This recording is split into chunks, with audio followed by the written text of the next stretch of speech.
जोर नहीं है बढ़िया बात है दिमाग मान के बहुत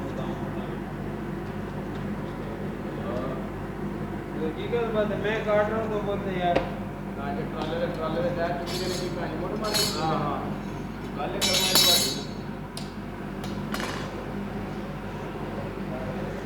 ट्राले का टायर कार से जब बड़ा ट्रेन नहीं उतार रहे तो खुद ट्राले का टायर उठा रहे हो पूरा मतलब इधर के गाल आया मुझे फिरन लगे बाहर गाले करना बोलो सारा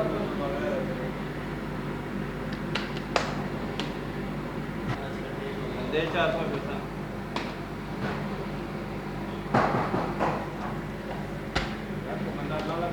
जी 400 पैसा दे